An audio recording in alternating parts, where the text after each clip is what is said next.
بسم اللہ الرحمن الرحیم۔ السلام علیکم دوستو، آپ کو نصیحت چینل پر خوش آمدید۔ دوستو، آج آپ کو حضرت ادریس علیہ السلام کے بارے میں بیان کریں گے۔ دوستو، ویڈیو شروع کرنے سے پہلے آپ سے گزارش ہے کہ ایک مرتبہ درود پاک پڑھ لیں، اور اگر آپ نے ابھی تک ہمارے چینل نصیحت کو سبسکرائب نہیں کیا تو سبسکرائب کر لیں۔ جزاک اللہ۔ حضرت ادریس علیہ السلام کا نام اخنوخ ہے۔ آپ حضرت نوح علیہ السلام کے والد کے دادا ہیں۔ حضرت آدم علیہ السلام کے بعد آپ ہی پہلے رسول ہیں۔ آپ کے والد حضرت شیس بن آدم علیہ السلام ہیں۔ سب سے پہلے جس شخص نے قلم سے لکھا وہ آپ ہی ہیں۔ کپڑوں کے سینے اور سلے ہوئے کپڑے پہننے کی ابتدا بھی آپ ہی سے ہوئی۔ اس سے پہلے لوگ جانوروں کی کھالیں پہنتے تھے۔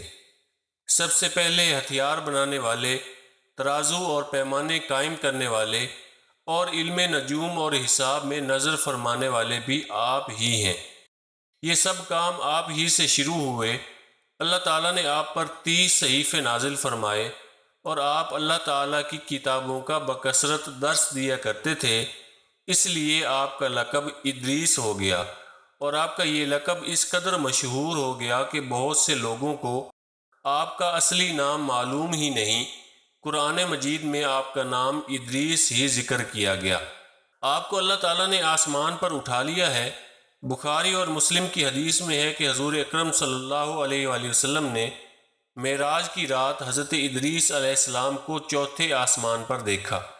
حضرت کعب الاحبار رضی اللہ عنہ سے مروی ہے، حضرت ادریس علیہ السلام نے ملک الموت سے فرمایا کہ موت کا مزہ چکھنا چاہتا ہوں، کیسا ہوتا ہے؟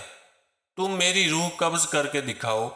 ملک الموت نے اس حکم کی تعمیل کی اور روح قبض کر کے اسی وقت آپ کی طرف لوٹا دی، اور آپ زندہ ہو گئے۔ پھر آپ نے فرمایا کہ اب مجھے جہنم دکھاؤ تاکہ خوف الہی زیادہ ہو۔ چنانچہ یہ بھی کیا گیا۔ جہنم کو دیکھ کر آپ نے داروغہ جہنم سے فرمایا کہ دروازہ کھولو، میں اس دروازے سے گزرنا چاہتا ہوں۔ چنانچہ ایسا ہی کیا گیا اور آپ اس پر سے گزرے۔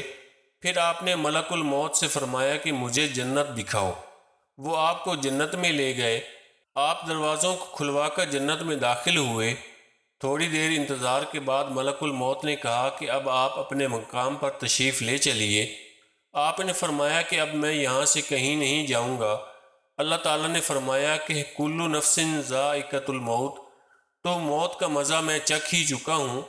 اور اللہ تعالیٰ نے یہ فرمایا ہے کہ وَإِن مِّنكُمْ إِلَّا وَارِدُهَا، کہ ہر شخص کو جہنم پر گزرنا ہے، تو میں گزر چکا۔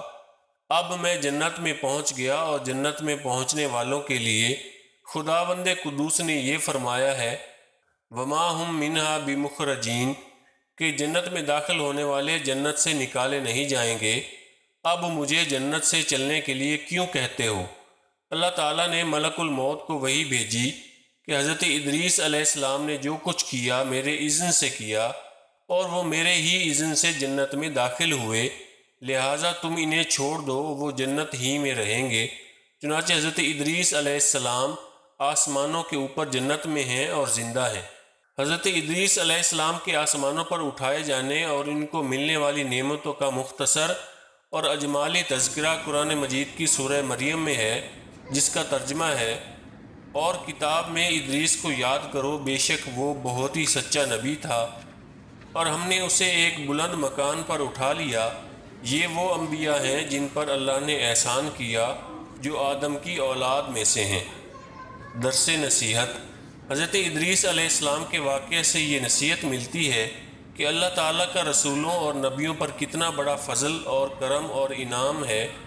اس لیے ہر مسلمان کے لیے واجب الایمان اور لازم العمل ہے کہ خداوند قدوس کے رسولوں اور نبیوں کی تعظیم اور تکریم اور ان کا ادب احترام رکھے، اور ان کے ذکر جمیل سے خیر و برکت حاصل کرتا رہے۔